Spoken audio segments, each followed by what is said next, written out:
अस्सलाम वालेकुम गाइस, आज मैं एक बहुत ही डिफरेंट और एक ज़बरदस्त लोकेशन से आपके सामने हाज़िर हूँ। इस लोकेशन का नाम जो है ये प्रिमरोज़ हिल है। यहाँ से आप मेरे बैक साइड पर देख सकते हैं, आपका पूरे लंदन का व्यू नज़र आ रहा होगा। एक बहुत ही यूनिक जगह है। यहाँ पे अक्सर टूरिस्ट आते हैं और अक्सर यहाँ पे आप देखेंगे कि यहाँ पे जो लोकल रेजिडेंट्स हैं और अक्सर यहाँ पे लोग जो जिसमें वेदर अच्छा होता है अपना अच्छा टाइम गुजारने आते हैं, क्योंकि यहाँ से ना सिर्फ आप पूरे लंदन का व्यू देख सकते हैं, जो एरिया इसकी एक अपनी हिस्ट्री है। ये जो हिल है, ये प्रिमरोज़ हिल यानी प्रिमरोज़ की जो पहाड़ी है, इसकी जो हिस्ट्री है ये 500 साल पुरानी है। 500 साल पुराना ये पार्क है, लेकिन 180 साल पहले इसको पब्लिक के लिए खोल दिया गया था। और यहाँ के जो रेजिडेंट्स हैं, इसका मतलब है इसके इर्द गिर्द का जो एरिया है ये बहुत पॉश एरिया है। इसके इर्द गिर्द के एरिया में ज़्यादातर हॉलीवुड के स्टार रहते हैं जो मूवीज़ में काम करते हैं और बहुत रिच लोग रहते हैं। और जो इंग्लैंड का प्राइम मिनिस्टर है बोरिस जॉनसन, वो भी यहाँ रह चुका हुआ है। और यहाँ पे और इस हिल के ऊपर और इस पार्क में काफ़ी मूवीज़ की शूटिंग भी हो चुकी हुई है। तो इस वीडियो के एंड के ऊपर मैं आपको इसका पूरा एरिया भी दिखाऊंगा और ये पार्क भी दिखाऊंगा और लंदन का जो यहाँ पे जो व्यू है वो भी आपको सामने दिखाऊंगा। तो मेरी आपसे दरख्वास्त है कि इस वीडियो को एंड तक देखें। आपको इस वीडियो में काफ़ी कुछ लर्न करने का मौका मिलेगा और काफ़ी सीखेंगे आप। इसके अलावा जो मेरा आज का मेन टॉपिक है वो पाकिस्तान में जो क्राइम है जो बढ़ रहे हैं उसके ऊपर है। अक्सर आप भी देखते हैं कि हमारी टीवी स्क्रीन के ऊपर और हर दूसरे तीसरे दिन कोई ना कोई एक बड़ा वाक़या पेश आता है। उसमें रेप केसेस भी शामिल हैं, चोरी है, उस कत्ल है और डकैती है, काफ़ी कुछ शामिल है उसके अंदर, आप नाम ले सकते हैं। उसके ऊपर एकदम मीडिया में एक हाइप क्रिएट होती है जिसमें वो पूरी रिसर्च से आपके सामने बात नहीं करते। ज़्यादातर बात जो जज्बात के ऊपर होती है, इंतकाम के ऊपर होती है और अपना कहते हैं स्कोर बराबर करने के लिए होती है कि जिस बंदे को उन्होंने अपना बदला उतारना होता है, जिस बंदे को गुस्सा उतारना होता है उसको स्क्रीन पे खूब लताड़ते हैं। और आवाम तक सही चीज़ पहुंच नहीं पाती है और एकदम आवाम जो होती है वो डिप्रेशन का शिकार हो जाती है। और उसके बाद जो आवाम वो और जो लोग होते हैं वो समझते हैं कि हम एक किस्म के एक दोज़ख में रह रहे हैं और पाकिस्तान सबसे बुरी जगह रहने के लिए। तो मेरा मकसद ये जो वीडियो का है वो बताने का आपको है कि आपके सामने हकीकत को सामने लेके आऊँ और पाकिस्तान के लोगों को बताऊँ कि पाकिस्तान इतनी बुरी जगह नहीं है। तो इसलिए मेरी आपसे दरख्वास्त है कि इस वीडियो को एंड तक देखें। इस वीडियो में मैं हर चीज़ आपके सामने पेश कर दूँगा, दोनों साइड के पहलू आपके सामने रख दूँगा, पाकिस्तान का भी और दुनिया का भी। उसका फैसला आपने करना है कि किन चीज़ों की बेहतरी की ज़रूरत है। जब भी पाकिस्तान में कोई वाक़या पेश आता है, मीडिया में एक किस्म की हाइप क्रिएट हो जाती है। कोई क्राइम का वाक़या पेश आता है, सबसे पहले पुलिस को पकड़ते हैं, उसको खूब लताड़ते हैं। उसके बाद अगर कोई वैसे सियासतदानों के होता है, फौज के ऊपर होता है और कोई भी ऐसी बात होती है वो उसकी आवाम के सामने सही पिक्चर लेके नहीं आते। वो होता ये है कि एक किस्म का एक पूरा एक मैस क्रिएट कर देते हैं। जैसे सब्जी मंडी नहीं होती, वो हर एक घंटे का प्रोग्राम सारे बंदे कर रहे होते हैं और जैसे वो बहुत ही अखलाक के आला में आड़े बैठे होते हैं, जिसकी वजह से बहुत कन्फ्यूजन क्रिएट होता है।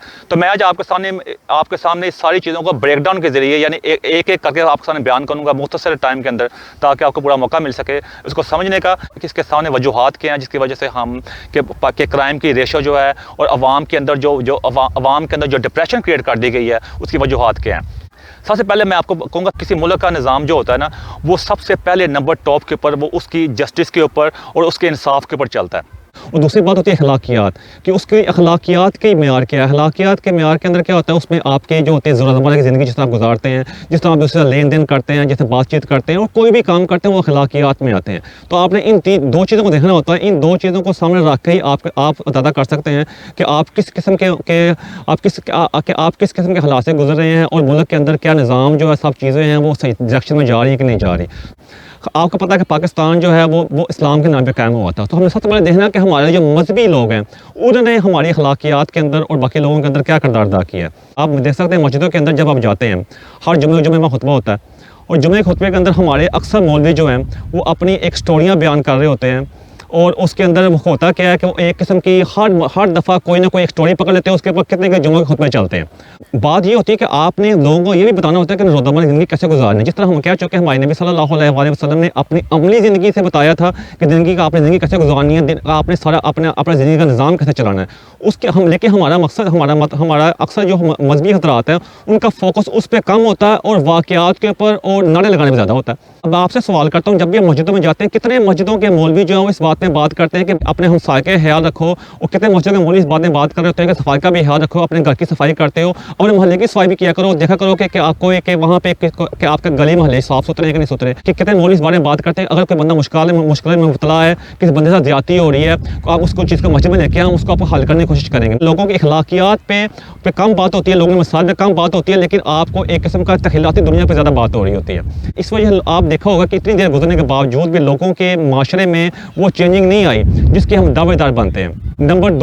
नंबर दो पहलू जो है वो आप देख सकते हैं कि हमारे जो तलीमी इदारे हैं, हमारा जो तलीम का निज़ाम है वो बिल्कुल ही आप समझते हैं कि एक अजीब ही किस्म का तलीम का निज़ाम है, जिसमें हर स्कूल का एक अपना सिलेबस है। वो हर स्कूल जो है वो अपनी डिफरेंट किस्म की फ़ीसें चार्ज कर रहा है। और गवर्नमेंट का स्कूल आप चेक कर सकते हैं कि वहाँ पर तो आम बंदा जो है अपने बच्चों को भेजना पसंद भी नहीं करता, क्योंकि वहाँ का मेयार इतना गिरा दिया गया है, जिसकी वजह से बिल्कुल एक आम बंदे का आम स्कूल के ऊपर जो इतमाद है वो बिल्कुल ख़त्म हो गया हुआ है। जिसकी वजह से अक्सर जो लोग हैं वो अपने आप को मुश्किल में डाल के बच्चों को प्राइवेट स्कूल में भेज रहे होते हैं, लेकिन उसका नतीजा कुछ नहीं निकल रहा होता। उसके अलावा आप देखते हैं यूनिवर्सिटीज़ में के अंदर भी जो है और कॉलेज के अंदर भी जो प्रोफेसर पढ़ा रहे होते हैं, तो उसमें आप देख सकते हैं कि जितने भी प्रोफेसर हजरात हैं हमारे, उतने उसमें अक्सर प्रोफेसर हजरात जो होते हैं वो ये बात कर रहे होते हैं कि आप मैंने ये किताबें पढ़ी हैं। अक्सर किताबों का जब वो हवाला दे रहे होते हैं, वो किताबें जी मैंने वेस्ट का इतना बड़ा प्रोफेसर था, Harvard university, Oxford university, Cambridge, उनके प्रोफेसर की किताबें वगैरह के हवाला दे रहे होते हैं और अपने आप को बढ़ा चढ़ा के पेश कर रहे होते हैं जैसे बहुत बड़े फिलोसोफर हैं। लेकिन लोगों को रोज़ामर्रा ज़िंदगी में अखलाकियात के ऊपर बहुत कम होती है। जराइम की रोकथाम के लिए लोगों को के अंदर अवेयरनेस की जो बात होती है उस पर बहुत कम जोर, उस पर बहुत कम उनका फोकस होता है। इसलिए वो अखलाकी जो तरबियत होती है उसके ऊपर उनका जो अमल दखल होता है, अखलाकी तरबियत के ऊपर जो बातचीत करनी होती है वो बहुत कम हो रही होती है। जिसकी वजह से आप देख सकते हैं कि कॉलेज के अंदर भी लोग सिर्फ इसलिए तलीम हासिल कर रहे होते हैं, उनका मकसद ये होता है जल्द से जल्द डिग्री हासिल की जाए और जॉब अप्लाई की जाए। वो अखलाकियात के ऊपर ये चीज़ें बहुत कम होती हैं और यही मेन फ़र्क है हमारे मुल्क के अंदर और बाकी जो तरक्की याफ्ता मुल्क है कि उसमें अखलाकियात को नंबर 1 प्रायोरिटी हासिल होती है। अब आते हैं नंबर थर्ड पहलू की तरफ। हमारा जो नंबर थर्ड पहलू है वो हमारे वालिदैन के साथ है, जो हमारे घर से तरबियत होती है। अब उसमें भी सब घर वालों में कहता है, कई बहुत से वालिदैन जो अपने बच्चों को बड़ी अच्छी अखलाकी तरबियत देने की कोशिश करते हैं, लेकिन अक्सर वालिदैन का मकसद जो होता है वो यही होता है कि बच्चों को नाज़रा कुरान पढ़ा दिया जाए। और कुरान को तर्जमे से पढ़ाना तो बहुत दूर की बात है। कुरान की उनको बैठा कर ये भी नहीं बताया जाता कि कुरान की कि आपने अब ये कुरान ख़त्म कर लिया, अब इसको अमली ज़िंदगी अपने ऊपर कैसे इसको अपनी अमली ज़िंदगी में आपने इसको कैसे लेके आना, इसके ऊपर बहुत कम बात होती है। उस बच्चे को मस्जिद में भेजते हैं जिस बच्चे का पता होता है यार ये किसी काम का नहीं है। अब और एंड पे ये भी एक्सेप्ट नहीं कर रहे थे कि हमने इसको इसलिए बचा ये किसी काम का नहीं था, पता कहते हैं हमने इसको अल्लाह की राह में हमने को कि मुसलमान हमने इसको अल्लाह की राह में भेज दिया। हम मुनाफिकत की इस हद तक गिर चुके हुए हैं कि हम उस चीज़ को एक्सेप्ट नहीं करते, हम अल्लाह ताला को धोखा देने की कोशिश कर रहे होते हैं। इसी वजह से हमारे शहरों का और हमारे मुल्क का जो अखलाकी निज़ाम है और जो दूसरा निज़ाम है बिल्कुल गिर चुका हुआ है। क्योंकि और दूसरी बात करो और अगर उनको बताने की भी कोशिश करो अखलाकियात जो दिक्कतें ज़रूरी होती हैं, तो उनका जवाब अगर ये होगा अखलाकियात से पेट नहीं भरता भाई। तो अब आपके सामने जवाब खुद ही हाजिर है कि जब एक साइड पे हमारा प्रॉब्लम ये हो चुकी है कि हम एक किस्म की डबल नहीं ट्रिपल स्टैंडर्ड ज़िंदगी गुजार रहे हैं। हमारे दिल में कुछ और है, हमारी ज़बान पे कुछ हो रहा है और हमारा अमल जो है वो बिल्कुल इससे डिफरेंट है, जिसकी वजह से इन मसाइल का शिकार है हम। को वालिदैन जो होते हैं, एक औरत जो होती है उसको बच्चे पैदा करने में लगा दिया जाता है, वो घर में उससे खाने बनाओ बच्चे पैदा करो। अब उस औरत ने जो होता है अब दादा कर सकते हैं कि उसने अब एक अच्छी कौम की परवरिश कैसे करनी है। उसके अपने मसले मसाइल ख़त्म नहीं हो रहे होते, वो उसके अपने घर के जो सास बहू का मसला होता है, जो और घर के छोटे मोटे मसले होते हैं जो बाहर के कौम में बिल्कुल नहीं है, लेकिन वो हमारे इस तरह उसके ऊपर प्रेशर डाल दिया जाता है कि बच्चों की तरबियत के ऊपर, अखलाकी तरबियत के ऊपर ना होने के बराबर तवज्जो होती है। तो आप उससे दादा कर सकते हैं कि ये जो वाक़या जो पेश आ रहे होते हैं, ये कोई इसके लिए हमें कोई सरप्राइज़ होने की या हैरान होने की ज़रूरत नहीं होती। ये हमारे माशरे के अंत के पैदा करते ही हमारे माशरे के पैदा करते ही जो मसाइल हैं, जो हम काफ़ी जो बो रहे हैं वही हम काट रहे हैं, वही आगे जाके काटेंगे अगर हमने इस सही बीज बोने के बाद उस पौधे की सजा परवरिश ना की। तो अब एक और पहलू की तरफ आते हैं, वो है मीडिया में आपको ये बात अच्छी तरह एक्सेप्ट करते हैं कि हमारे मुल्क में ज़्यादातर हिंदी मूवी देखी जाती है, यानी बॉलीवुड की मूवी देखी जाती हैं। उसके बाद जब हमारे ड्रामे भी हैं, उसके अंदर भी जो आप देख सकते हैं कि आज मैं पहले भी इस बारे में एक वीडियो कर चुका हूँ कि हमारे ड्रामों के ऊपर ज़्यादातर ड्रामों में ज़्यादा जो मौजू है वो ज़्यादा एक्स्ट्रा मैरिटल रिलेशनशिप, यानी मतलब है कि एक शादी हुई है उसके बाद भी रिलेशनशिप चल रहा है और इस तरह की बातें होती हैं। मैं उसमें ज़्यादा डिटेल में नहीं जाऊँगा। अब इसकी वजह ये भी नहीं है कि उसकी वजह जराइम पेश आते हैं, लेकिन वो भी एक अहम किरदार अदा करता है। आप अक्सर पुरानी बॉलीवुड की मूवी या हिंदी मूवी देखी होंगी, उसमें आप देख सकते हैं कि उसमें अगर किसी लड़की के साथ रेप वगैरह होता है तो वो पुलिस में इसलिए नहीं जाती कि पुलिस वाले जो होते हैं उसी को मुद्दे इल्ज़ाम ठहरा रहे होते हैं।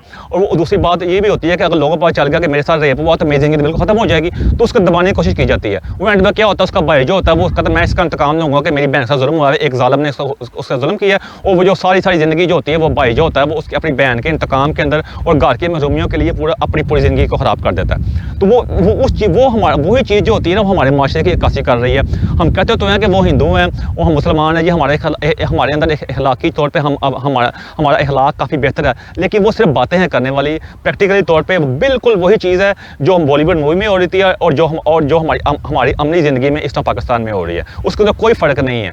इसलिए मैं आपको बताने की ज़रूरत है कि आप अपने आप को फ़र्स्ट ऑफ़ ऑल इस तहलाती दुनिया से और एक फ़ेक किस्म के अपने ऊपर को बड़ा समझना और विदाउट वो कहते हैं पंजाबी का वादा पल्ले ना टेला कर दी मेला मेला, तो वो वाली बात से बिल्कुल आपको बाहर आना पड़ेगा, क्योंकि हमने वही सब कुछ हो रहा है जो हम देखते आए हैं और वही हमारे माशरे का हिस्सा है। इसलिए किसी को बुरा भला कहना, किसी को मसला बुरा भला कहने से कोई मसाल का हल बिल्कुल नहीं है। तो अगला पहलू उसमें रिलेशनशिप जो होते हैं। अब उसमें हमारे माशरे के दायरे हम हर बात में कह रहे होते हैं कि ये वेस्टर्न जो लोग हैं वो जी वहाँ पे तो लड़कियाँ ऐसी फिर रही होती हैं, वहाँ पे तो कोई परवाह ही किसी को नहीं होती, वहाँ तो बहुत ही नंगपूर्ण है, ये है वो है, हमारा माशरा बड़ा ज़बरदस्त है, हमारी बेटियाँ शर्मो हया करती हैं। भाई ये कौन सी शर्मो हया है कि हमारी जो माँ बेटियाँ जो बहनें हैं वो साथ वाले हमसाये के घर भी अकेले नहीं जाती।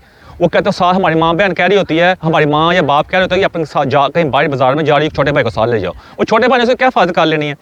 वो सिर्फ यही चीज़ होती है कि हमारे माशरे में एक किस्म का डर है, इज़्ज़त वो हम इस वजह से नहीं कर रहे थे कि हम इज़्ज़तदार लोग हैं, हम एक डर है कि हमारी इज़्ज़त ख़राब ना हो जाए, लोग क्या कहेंगे, कि इस किस्म का माशरा जो है वो ज़हर आलूदा हो चुका हुआ है।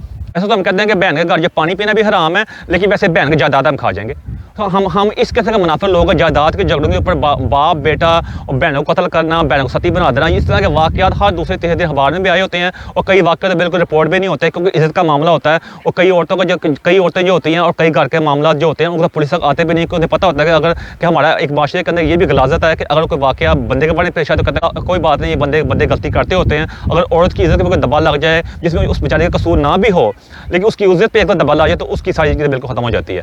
हमारा इस किस्म का हमारा माशरा इस किस्म अखलाकी तौर पर गिर चुका हुआ है। तो ये मैंने मुख्तसरन आपको बताने की कोशिश की है कि जब ये अखलाक का जो मेयार जो है ना, जो अखलाक का मेयार आपके सामने है कि जब अखलाक के मेयार माशरे में गिर जाता है तो इस तरह के वाक़यात जो होते हैं वो आपके सामने ज़रूर पेश आते हैं। अब मैं आपके सामने थोड़ा फैक्ट रखना चाहता हूँ, क्योंकि अक्सर ये कहा जाता है कि अक्सर ये हमारे मीडिया में जब भी कोई वाक़या पेश आता है कहा जाता है पाकिस्तान में देखो ये ऐसे हो रहा है, बाहर के मुल्क में ऐसा नहीं होता। ये बिल्कुल बुलशिट है, ये ऐसी बात बिल्कुल नहीं है।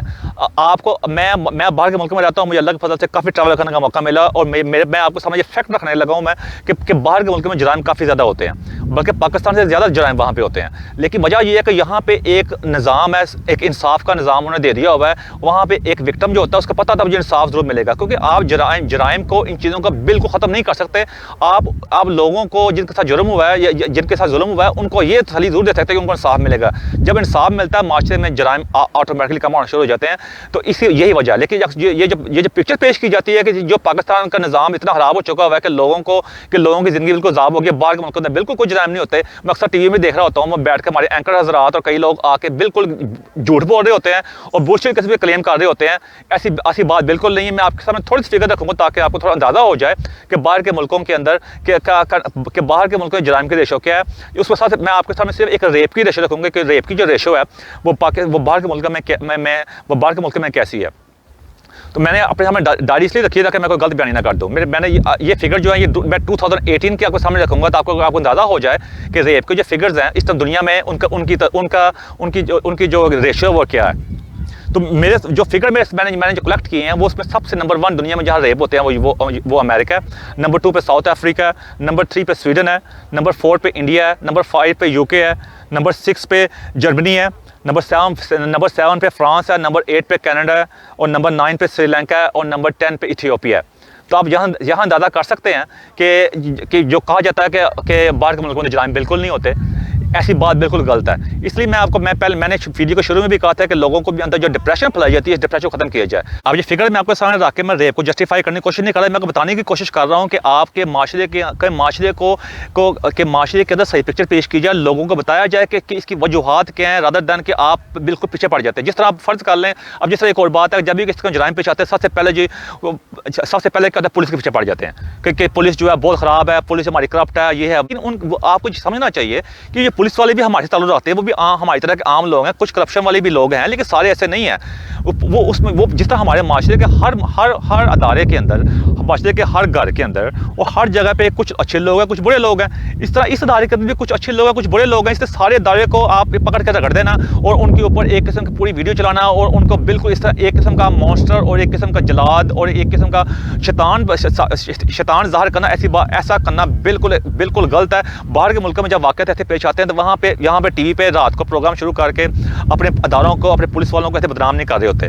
पाकिस्तान की जो पुलिस है, मुझे पता है उसके अंदर काफ़ी मसले मसाइल हैं, लेकिन वो सारी पुलिस ऐसे नहीं है। बहुत अच्छे और ईमानदार लोग मौजूद हैं जो अच्छा काम कर रहे हैं, जिसकी वजह से निज़ाम चाल भी तो रहा है ना। उसके अंदर वजह से ये उसके अंदर इस्लाहात लाने की ज़रूरत है। जो इस्लाहात है वो कैसे आएंगी, उसमें सबसे पहले जब अक्सर जो पुलिस वाले हैं वो हमारे पसमानदा इलाके से आए हुए हैं, जो छोटी जो पुलिस के जो छोटे रैंक के पुलिस वाले हैं वो ज़्यादातर आए हुए हैं छोटे पसमानदा इलाकों से। उनको अच्छी तरबीयत की ज़रूरत है, क्योंकि उनके अपने मसले मसाइल हैं, उनके बच्चे अच्छे स्कूल में नहीं जाते, तो वो खुद भी वही डिप्रेशन का शिकार हो सकते हैं, नहीं हो सकते जिस तरह आम लोग होते हैं। वो ऊपर से तो नहीं उतरे हुए। तो उसकी सबसे पहली बेहतरी है कि पूरे पुलिस के निज़ाम को रीस्ट्रक्चर किया जाए।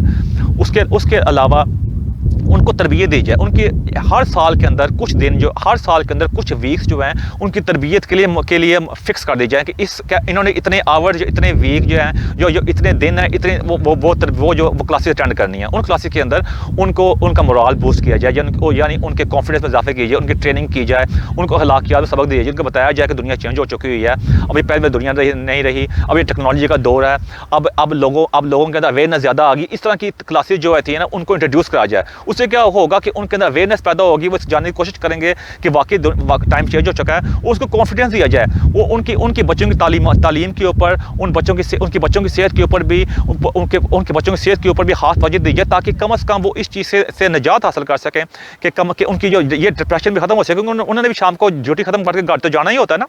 जब वो घर जाते हैं, जब देखते हैं उनके अपने घर के मसले मसाले, वो टेंशन का शिकार होते हैं। जब अगले दिन जॉब पे आते हैं, वो ऑलरेडी टेंशन को अपने साथ लेके आते हैं, जिस वजह से वो उस चीज़ पर ज़्यादा तवज्जो नहीं दे सकते, क्योंकि भाई जॉब कर रहे हैं, उनका फ़र्ज़ है जुराम को कंट्रोल करना, ये मानता हूँ। लेकिन आप ये भी देख सकते हैं कि जिस मुल्क के सरबराह जो हैं वो 3-3 दफ़ा हुकूमत करके एक अस्पताल भी ऐसा ना बना सकते होंगे जिसके अपना इलाज करा सकें, और जिनके मुल्क के सरबराह जो हैं वो पैसे के ज़ोर पे और अपनी सियासत के ज़ोर के ऊपर जिनको सज़ा भी सुना दी गई हो, और वो बाहर के मुल्क में आकर जहाँ मैं बैठा हुआ वहाँ पर बैठ के आकर आराम की ज़िंदगी गुजार रहे हों, तो वहाँ पर आम बंदा और आम पुलिस वाले का क्या सोच रहा होगा।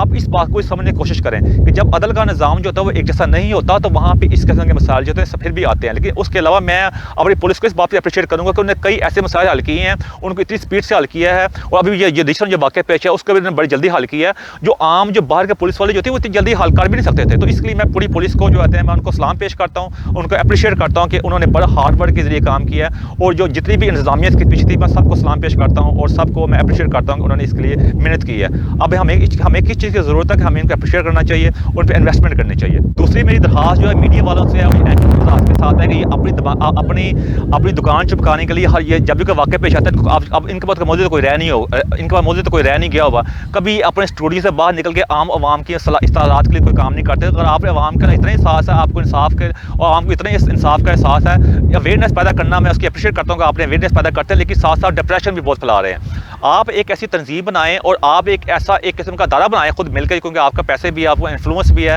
आपका असर रसूख भी है, ताकि आप आवाम में जाएँ, आवाम के मसले मसाइल सुने और उनको हल करने की कोशिश करें, रादर दैन कि उधर डिप्रेशन फैलाएं। फाइनली मेरी हुकूमत से दरख्वास्त है, जो इमरान खान साहब से दरख्वास्त है कि बाकी तो हमने देख लिया, आपके साथ हमारी काफ़ी उम्मीदें थी, अभी भी हमारी काफ़ी उम्मीदें हैं, लेकिन अब आपसे मेरी दरख्वास्त है कि प्लीज़ आके मेहरबानी बातें करना काम करें और हमें अमल करके दिखाएं। आवाम को चेंज होता नज़र आना चाहिए, आवाम को पता चलना चाहिए कि वाकई हमारी ज़िंदगी में कोई चेंज आ रहा है।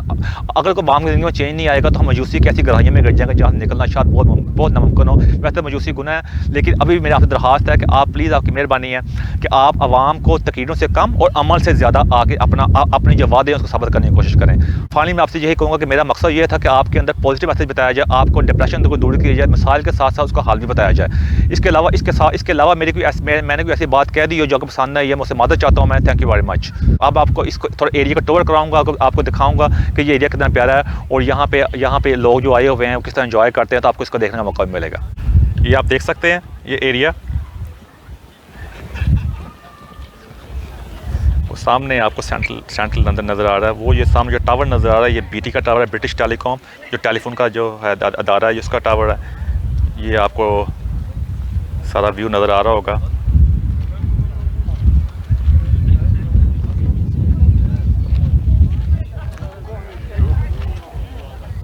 ये आप देख सकते हैं।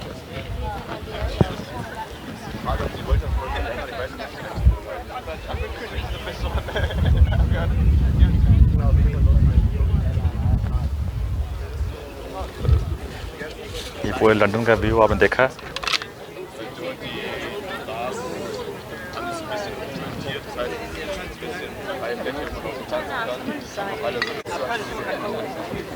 तो लंदन आई भी नज़र आ रहा होगा आपको, शार्ट बिल्डिंग।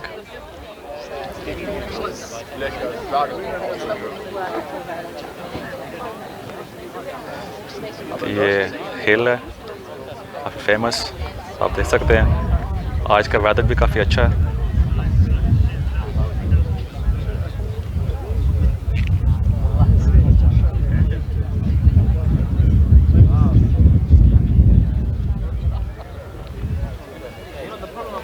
ये कैम्पटन मार्केट है, ये उसी पार्क के पास है जिस पार्क में हम मौजूद थे। तो ये आपको दिखाऊंगा मैं इसके अंदर ये मार्केट किस किस्म की है। ये आप देख सकते हैं मार्केट।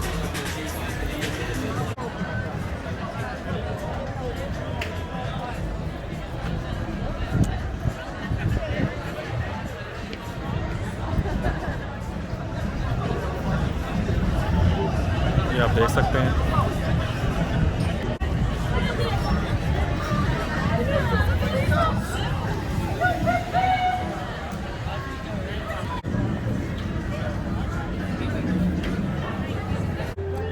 ये ओपन है, ये सिनेमा है, आप देख सकते हैं। ये सिनेमा स्क्रीन और ये कुर्सियाँ पड़ी हुई हैं।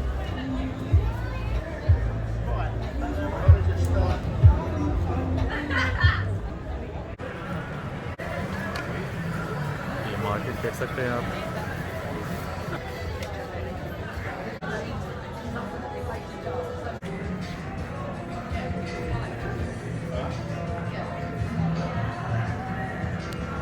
ये बनी थी मार्केट 1837 में, और यहाँ पहले गोरा अस्पताल जिसे कहते हैं अपनी ज़बान में, बहुत था।